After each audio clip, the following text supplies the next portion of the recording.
Aglow es una organización internacional de mujeres y hombres en más de 170 naciones del mundo, que presenta los principios bíblicos como soluciones a los asuntos exigentes de nuestro tiempo. Impulsemos el reino del Señor hacia adelante al elevar el conocimiento de Dios. Síganos en redes sociales como Aglow Chile.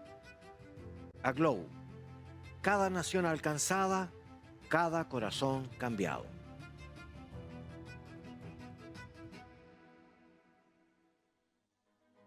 Bienvenidos una vez más aquí en Estudios Ministeriales. Ya nos alegra mucho de que haya tomado la oportunidad de acompañarnos. Usted puede dirigirse a Estudios Ministeriales a través de las redes y hacer sus comentarios también a través del canal. ¿Ya?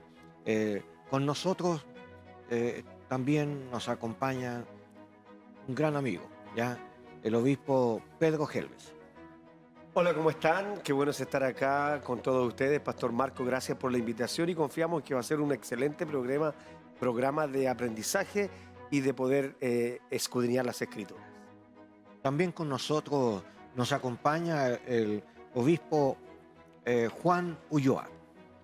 El Señor les bendiga, una vez más les saludo en el nombre del Señor. Para mí siempre es grato poder estar en este canal de televisión acompañando al pastor Marco, en este caso al pastor Pedro, y tratando un tema tan relevante, importante, trascendente como es la iglesia del Señor. Durante algunos programas hemos estado hablando de eclesiología, es decir, aprendiendo a escudriñar la iglesia a través de la Biblia, ¿ya? Y hoy nuevamente queremos acercarnos a este tema y para ello queremos invitarle que usted busque también en el libro de Primera de Corintios, ¿ya? Aunque es bastante extenso, nosotros vamos a reducir esto por lo menos a 2 o 3 temas que nos ayuden a edificar o a entenderlo para la conveniencia de todos los que nos están escuchando, ¿ya?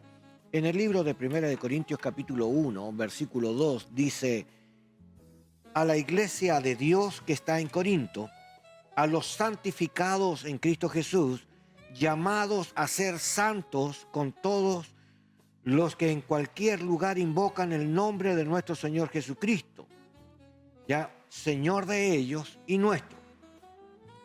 Quiero mencionar un poco esta introducción que ha hecho el apóstol Pablo, que es el que escribe este libro.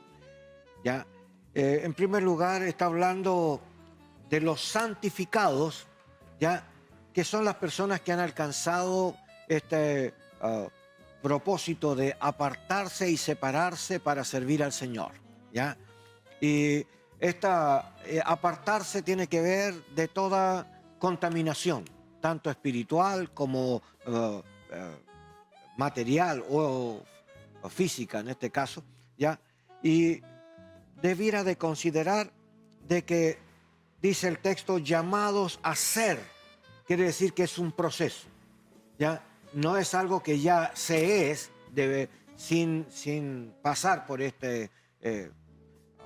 situaciones locales donde tenemos que resistir, morir a nuestro yo, apartarnos voluntariamente del mal para poder permanecer. Significa de que la iglesia no es una situación ya terminada, sino es un proceso de transformación apartándonos para el Señor. Es por eso que al acercarnos al texto, en el versículo 10 en adelante dice: os ruego pues, hermano, por el nombre de nuestro Señor Jesucristo, que habléis todos una misma cosa y que no haya entre vosotros divisiones, sino que estéis perfectamente unidos en una misma mente y en un mismo parecer. Porque hemos sido informados acerca de vosotros, hermanos míos, por los de Cloé, que hay entre vosotros contienda. Quiero decir que cada uno de vosotros dice: yo soy de Pablo, y yo soy de Apolos, y yo soy de Cefas, y otros: yo soy de Cristo. ¿Acaso está dividido Cristo? ¿Fue crucificado Pablo por vosotros, o fuiste bautizados en el nombre de Pablo? Doy gracias a Dios de que a ninguno de vosotros he bautizado, sino a Crispo y a Gayo. Pastor Pedro. Sí, hablar de la iglesia de Corinto y de esta situación de los problemas de divisiones. La fundación de esta iglesia, recordemos también, pastor, y los que están conectados, es que Pablo, durante su segundo viaje misionero, él, por un periodo de 18 meses, predicando en la sinagoga y en distintos lugares a los gentiles, tiene este problema de las divisiones, que la encontramos ahí en 1 Corintios 1 al 4, problemas, facciones, diríamos, Pablo, Apolo, Cefas, Cristo. Pablo aquí está rechazando energéticamente el sectarismo. Este es un problema que vivió Pablo y por eso es que escribe 2 cartas, porque también era un problema de sectarismo y afirma él con mucha vehemencia la centralidad de Cristo crucificado, que es importante, porque habían, es como también le criticaban a Jesús en su momento cuando le decían que sus discípulos no ayunaban, porque sus discípulos no ayunaban como los de Juan, etcétera, los fariseos. Como que sí, no se lavaban las manos, como que siempre había un sectarismo.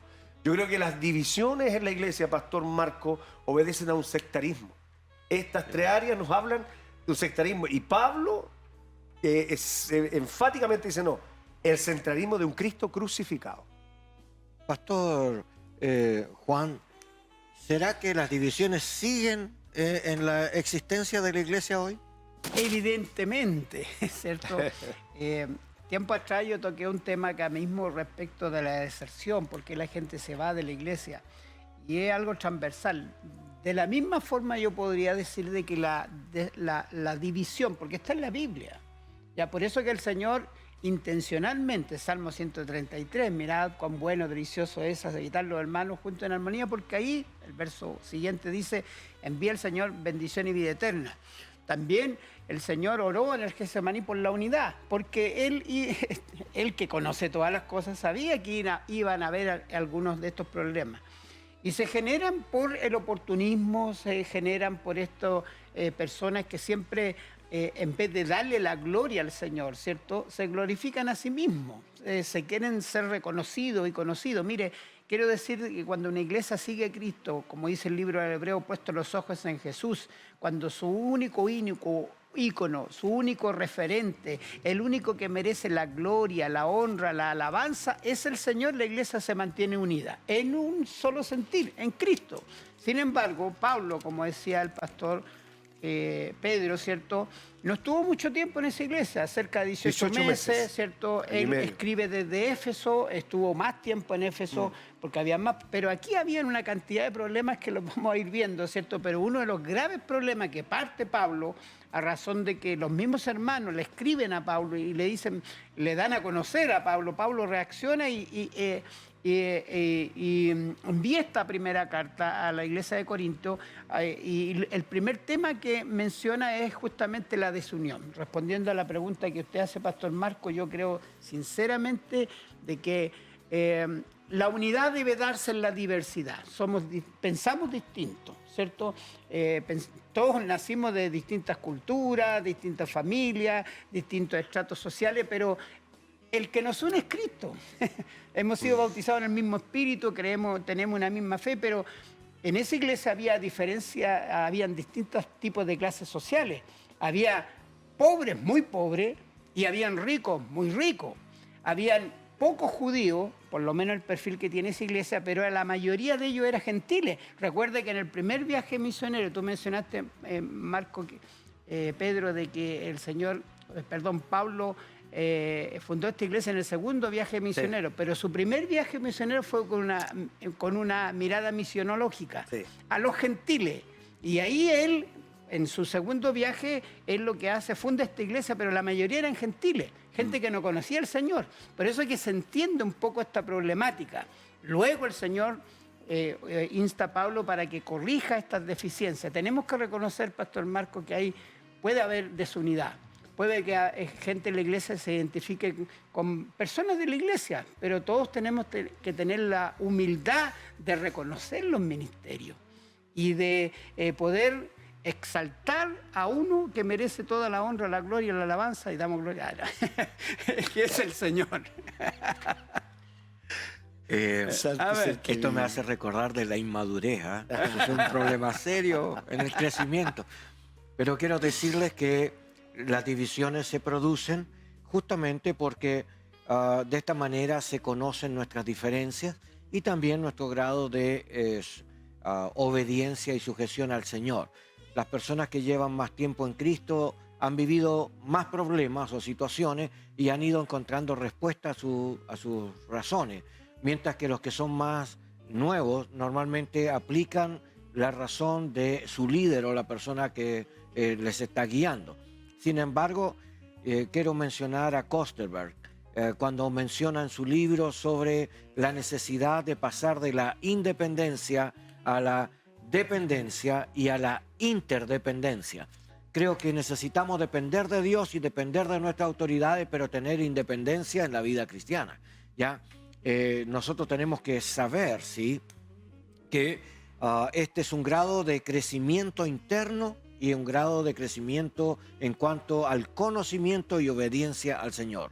Lo que nos debe de unir es Cristo, lo que nos debe de unir es su palabra, lo que nos debe de unir son los propósitos de la iglesia misionológicos y eclesiológicos, pero cada uno tiene una independencia en su ministerio, cada uno tiene una forma de relacionarse distinta con el Señor y debemos de valorar estos esfuerzos locales.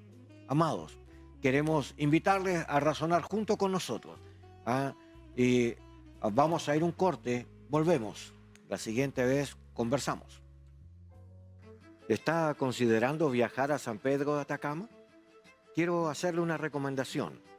Hotel Itaí ofrece una experiencia inolvidable. Hotel Itaí es un lugar único y es especial para su descanso. Visite su página web www.itaihotel.com y realice su reserva para su visita a San Pedro de Atacama. Hotel Itaí, el oasis del altiplano chileno, le invita a disfrutar la tranquilidad del desierto bajo un cielo estrellado como usted jamás ha visto.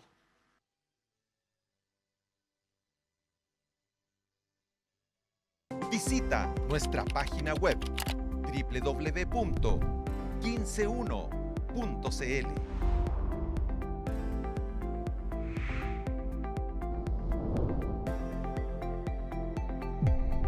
Somos el 15.1.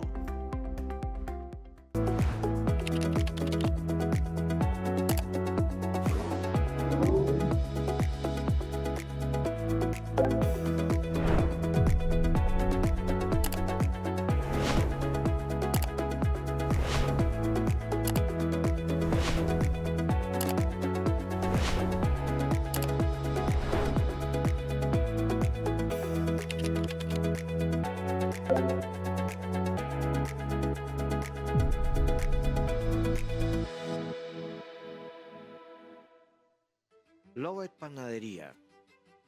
Lovet Panadería y Pastelería. Variedad en empanadas, variedad en pan, ricos dulces. Además, un excelente servicio. Síganos en sus redes sociales como Lovet Panadería y Pastelería. Ubicados en calle Ramón Cruz, 636, Local H, Villa Frey, Ñuñoa.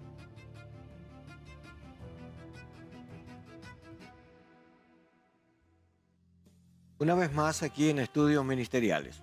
Estamos junto a dos grandes amigos compartiendo una conversación sobre este aspecto en la eclesiología, estudiando la iglesia a través de la Biblia. Estamos en el libro de Corinto, ¿ya?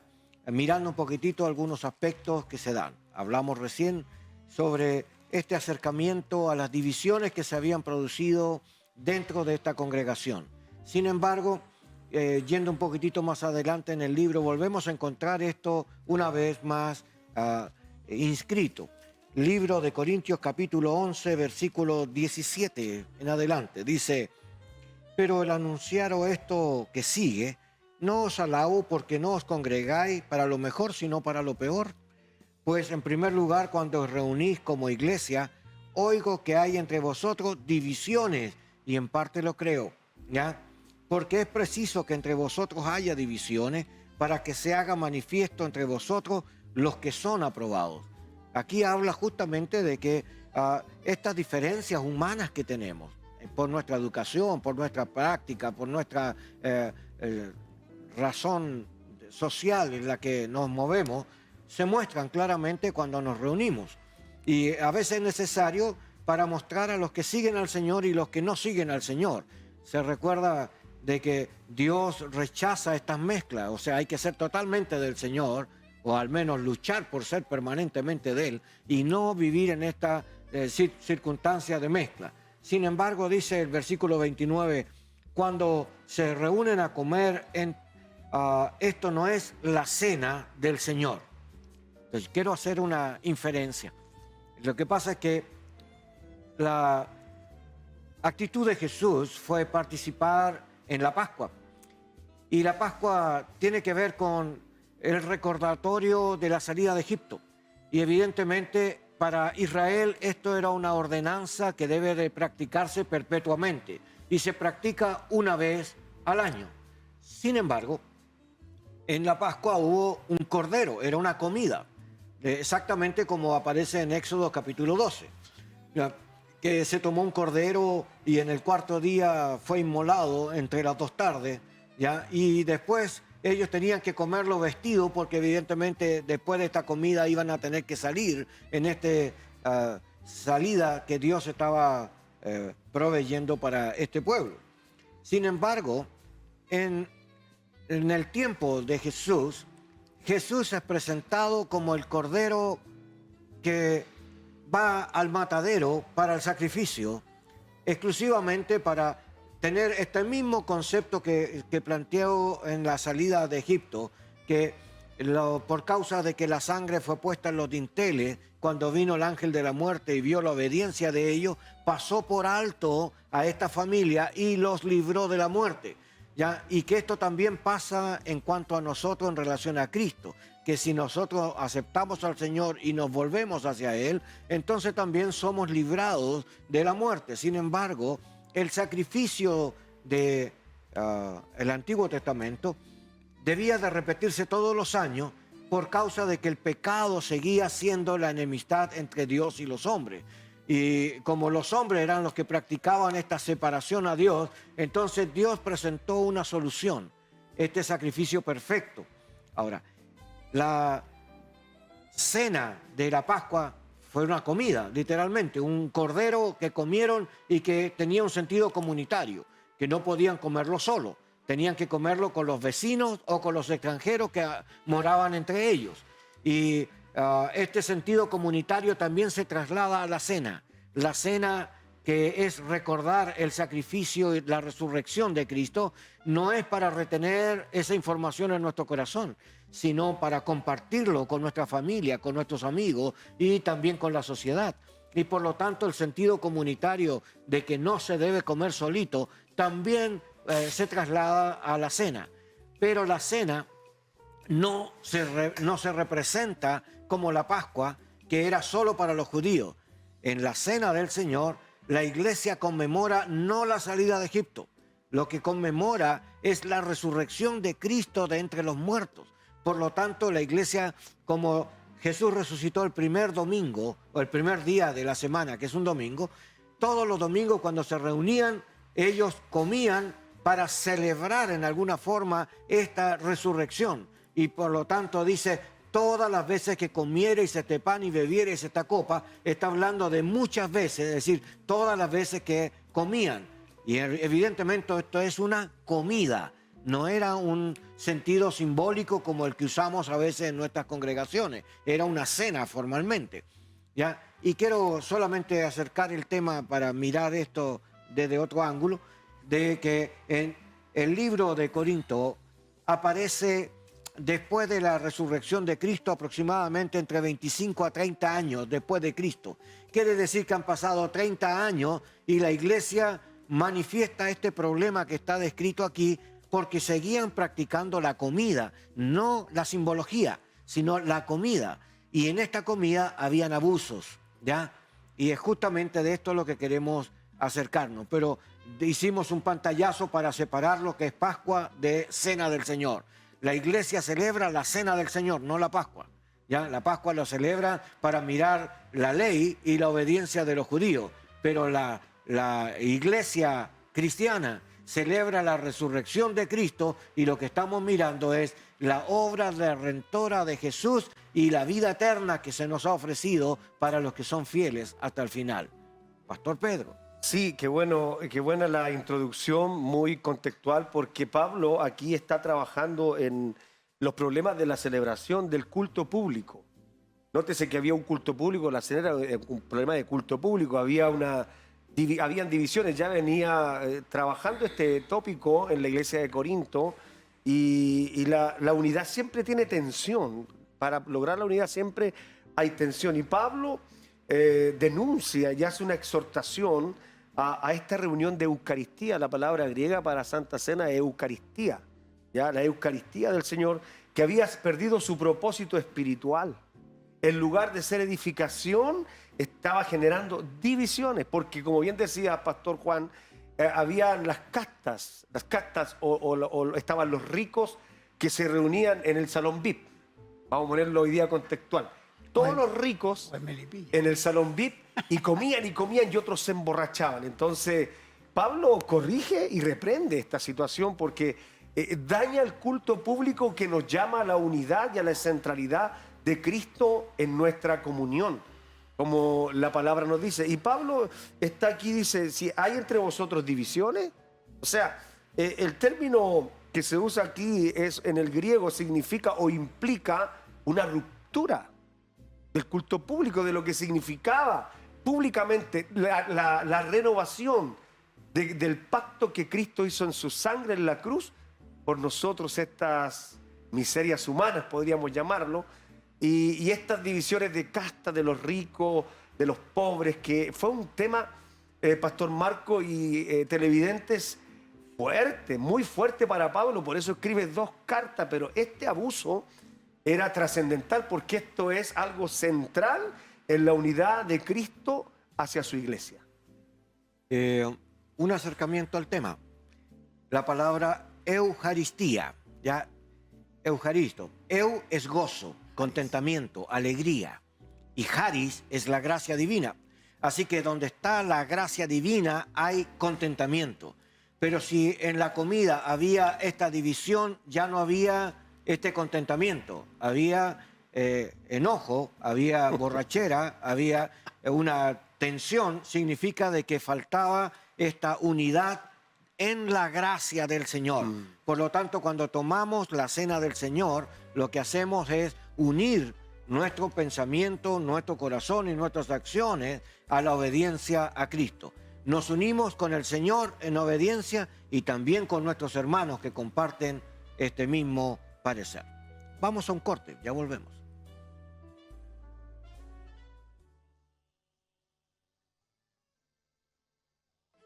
Queremos extender un cálido saludo a la congregación en su presencia de la comuna de Pudahuel.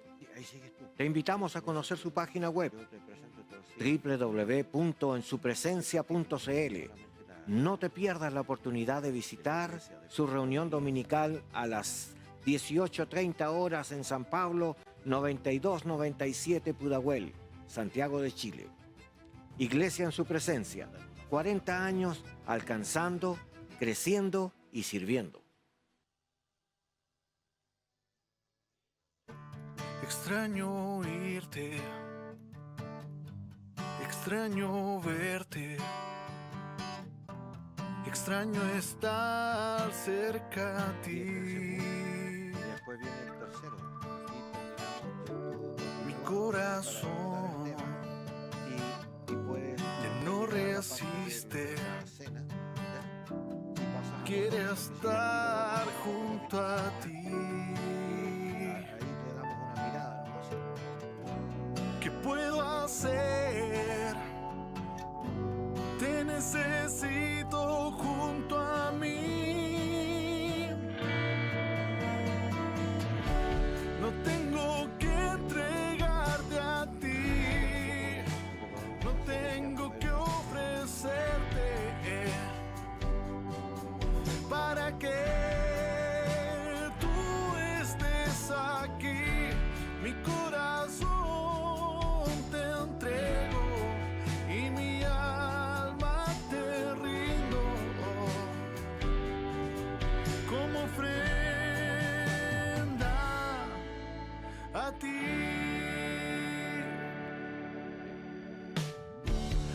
oír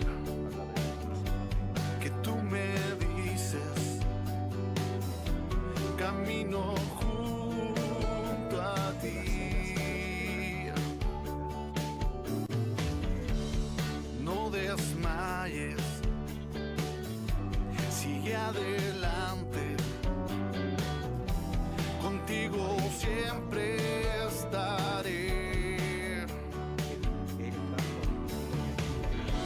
Te doy las gracias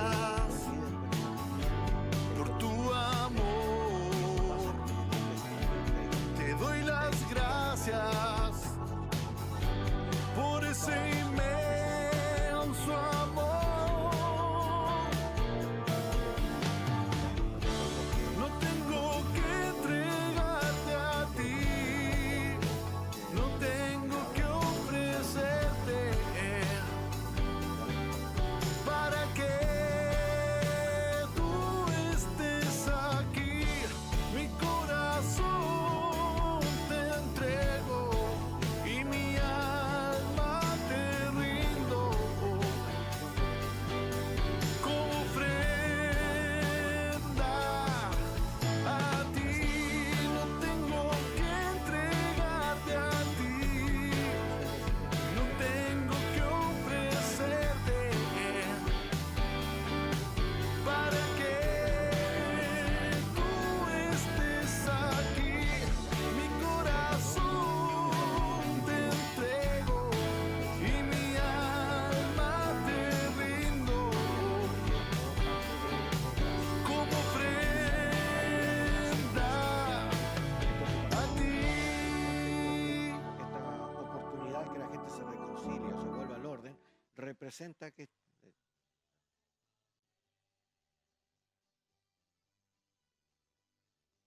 una vez más aquí en Estudios Ministeriales. Ya es un agrado poder contar con grandes amigos compartiendo una mesa de conversación a la cual también lo invitamos a usted. También puede vernos a través de las redes sociales o a través del canal. Usted puede hacer llegar su comentario o puede aportarnos si tiene algo que ayudarnos en nuestra tarea, con mucho gusto. ¿Ya? Nos invitamos a que usted se integre entre nosotros. Ahí hay un número de teléfono, anótelo.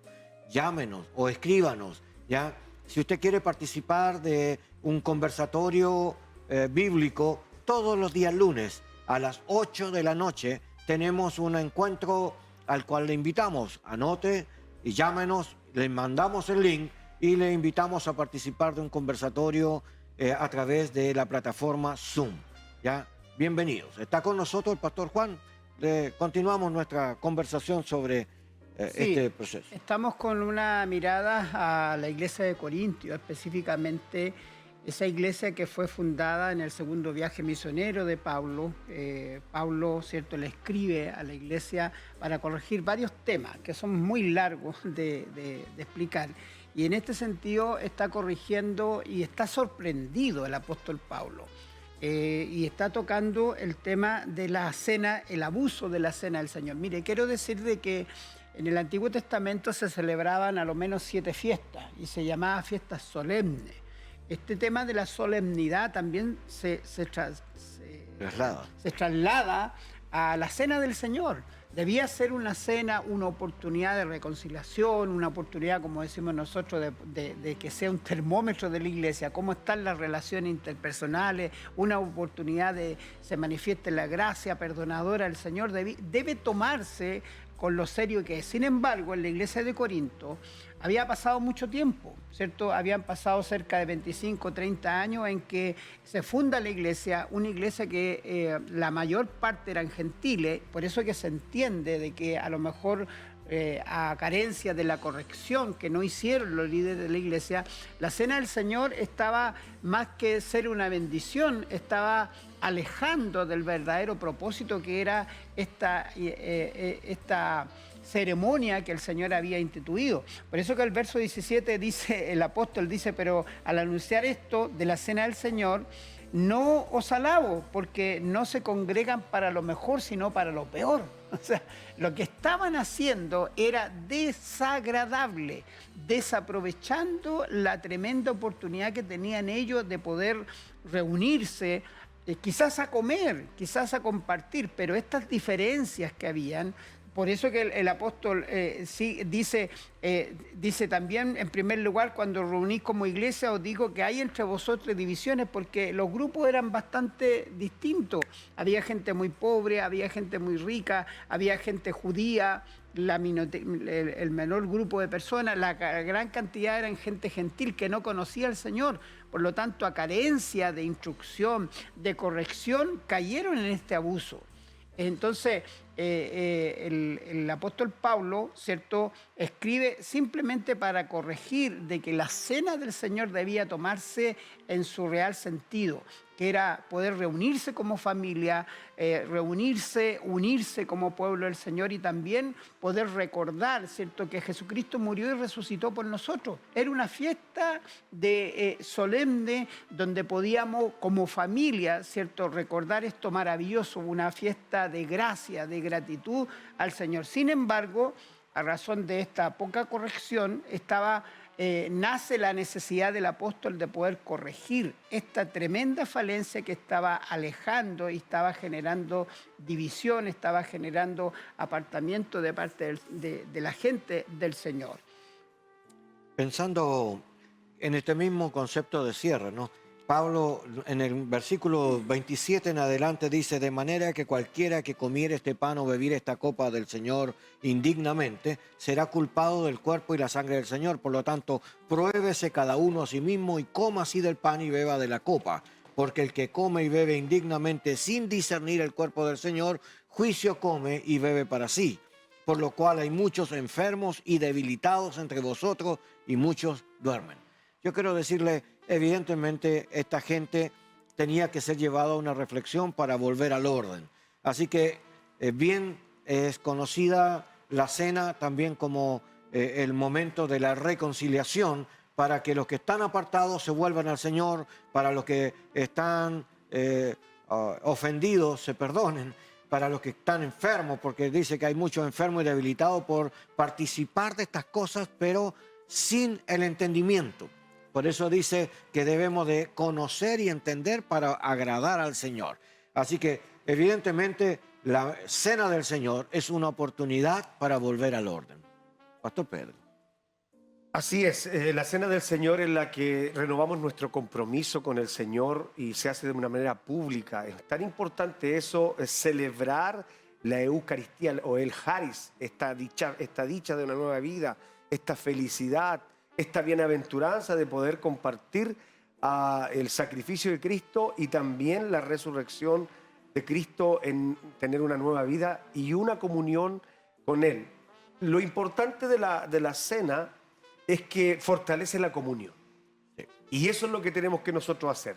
Que cuando nos sentemos a la mesa a compartir la cena del Señor, podamos fortalecer la comunión unos con otros, así como Cristo es uno con el Padre. Sí, es una L ministerial. Tú y Dios, tú y la gente. ¿Ya? Entonces en esta L yo tengo que buscar este equilibrio.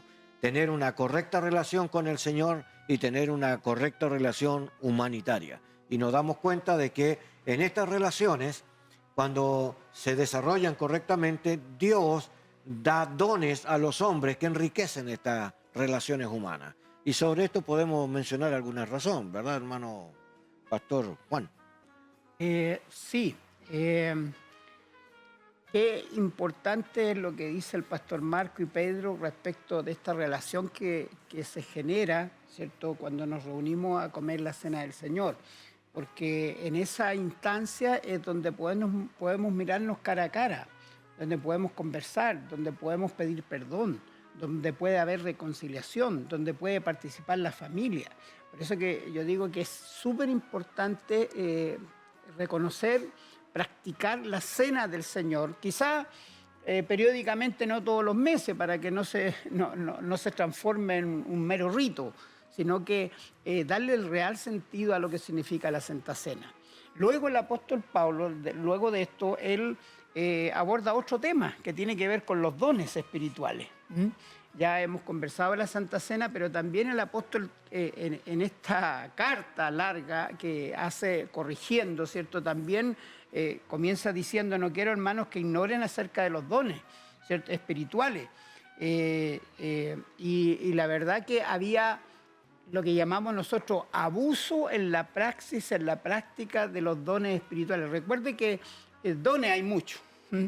Podemos identificar Efesios 4, ¿cierto? Los dones ministeriales, apóstol, profeta, evangelista, maestro y pastores, ¿cierto? En Romanos capítulo 12 están los querismas o los dones de administración, y aquí en Primera de Corintios, que son los famosos neumatos, que son los dones espirituales, hablar en lengua, profecía, ¿cierto? Discernimiento de espíritu, palabra de ciencia, que es lo que está actuando hoy en día, ¿cierto? En la iglesia del Señor. Pero había abuso de los dones.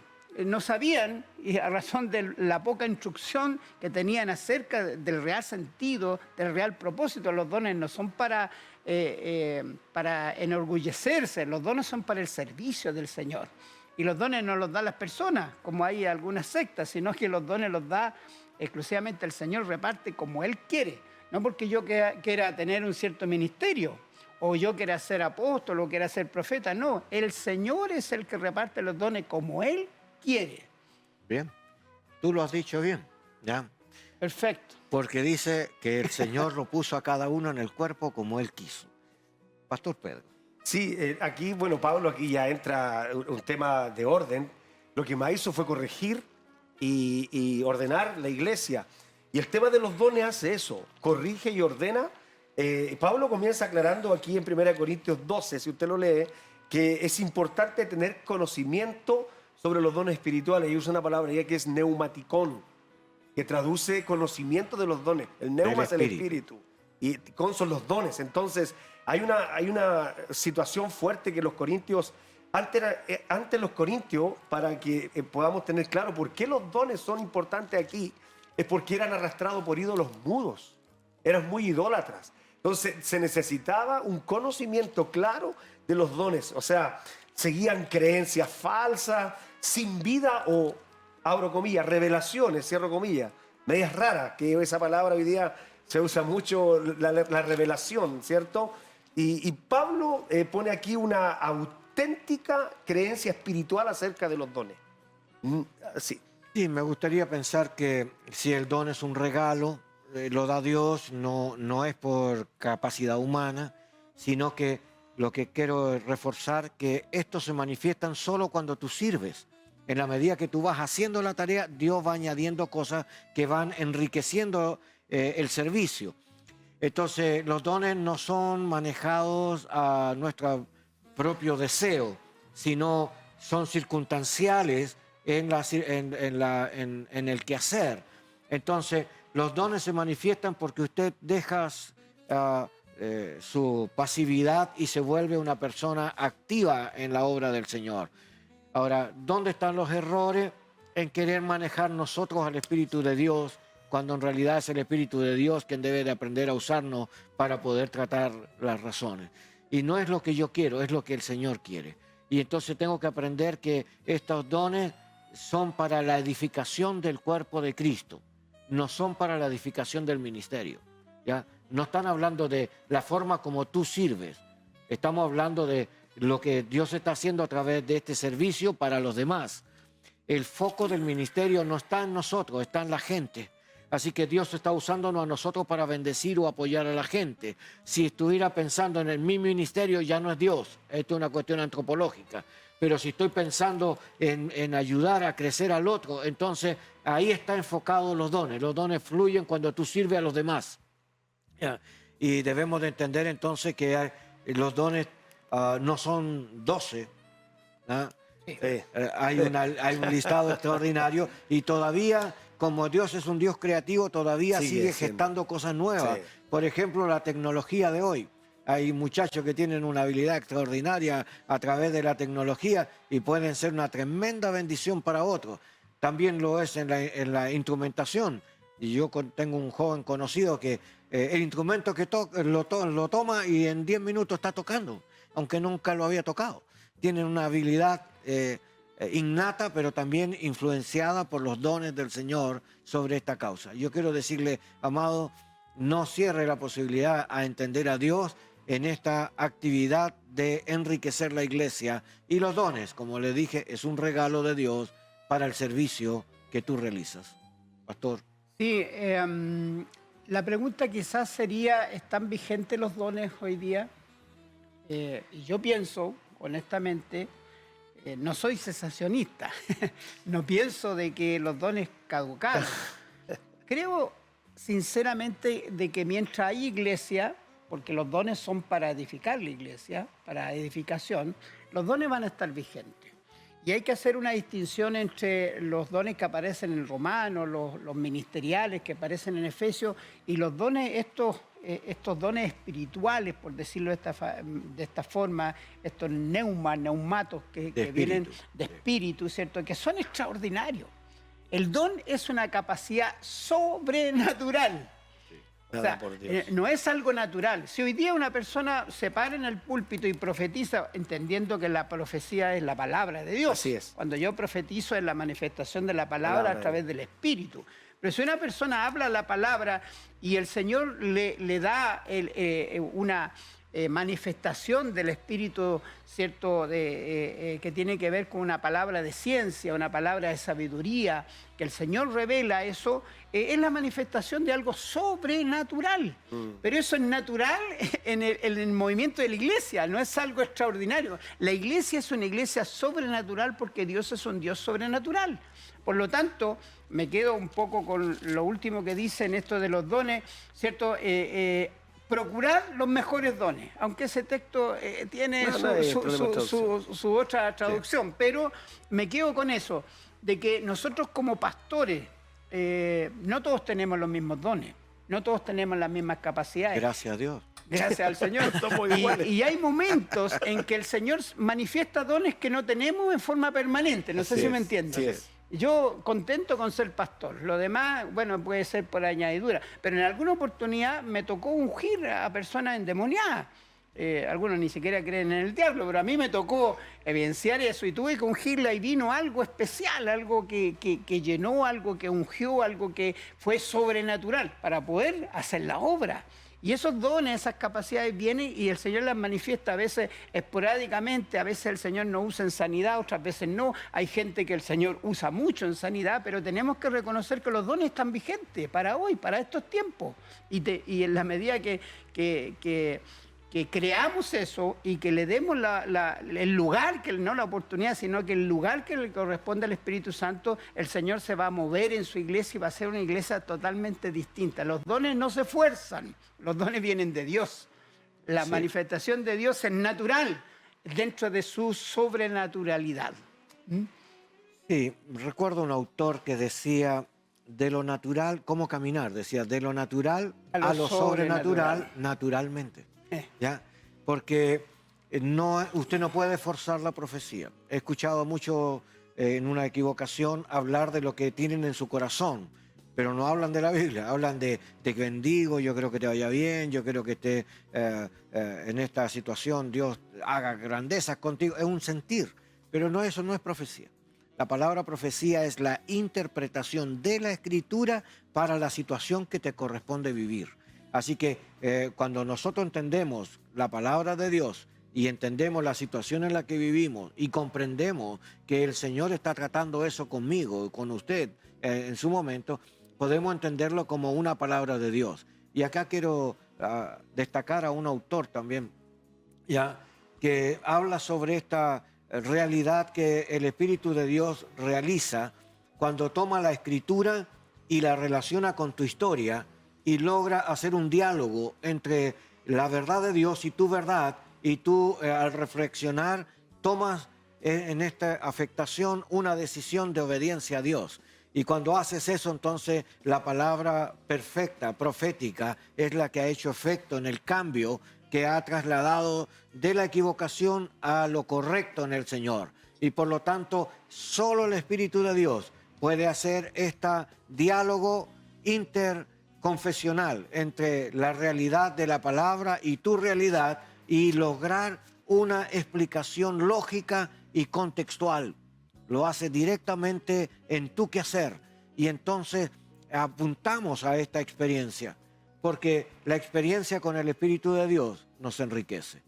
Pastor. Amén. Sí, quisiera destacar lo que dice Pablo en esto, porque yo creo que el tenor o el centro de la carta a los Corintios en el tema de los dones es la unidad.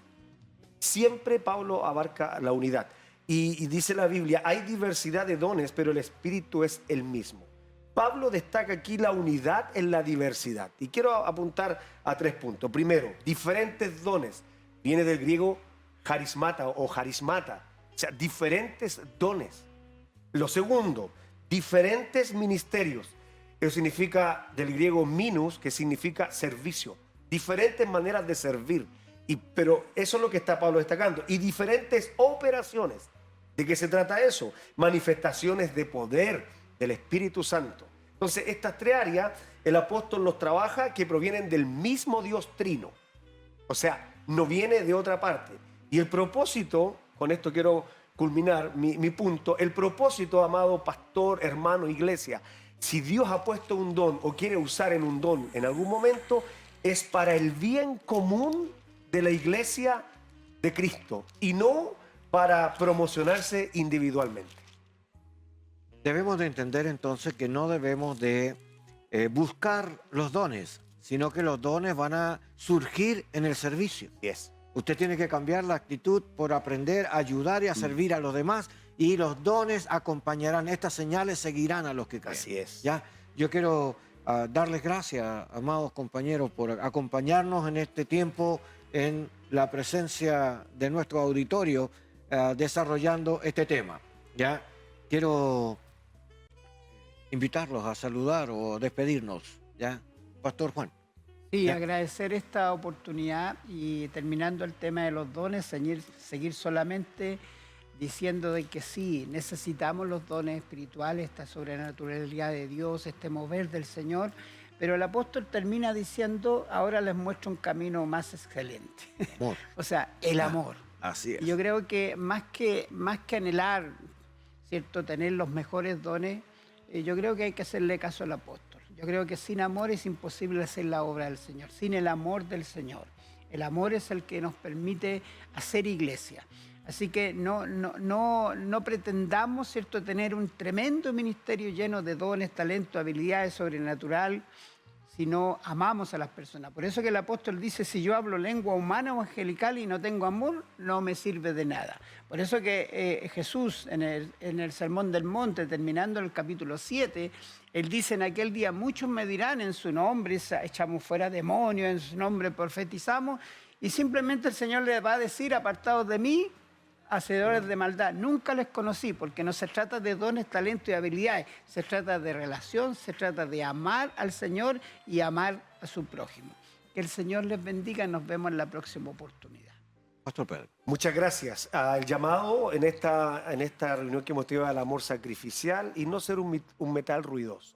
Agradezco la invitación, Pastor Marco, y confiamos en que el Señor ha de bendecir tu vida y tu ministerio, porque Él es el dueño del ministerio. Los quiero dejar invitados. Siga con nosotros en Estudios Ministeriales, una ayuda contextual para ayudar al ministerio del día de hoy. Cualquier iglesia, cualquier persona que desee más información, escríbanos. Tiene un teléfono al cual puede hacerlo, tiene las redes sociales en el cual puede escribirnos y lo dejamos invitados. Sigamos hacia adelante. Tenemos muchas cosas para participar y también para compartir entre nosotros. Quiero simplemente animarles, pastores, líderes, tenemos cursos formales de estudios ministeriales que usted puede también adquirir o sumarse a ellos, ¿ya? No tiene que entrar en una competencia ante ningún seminario o instituto bíblico, porque esa línea es teológica. Lo que nosotros estamos hablando es de una línea ministerial, formas de servicio en la iglesia local. Si usted está interesado, escríbanos. Queremos ayudar. El Señor les bendiga grandemente. Nos vemos la próxima semana.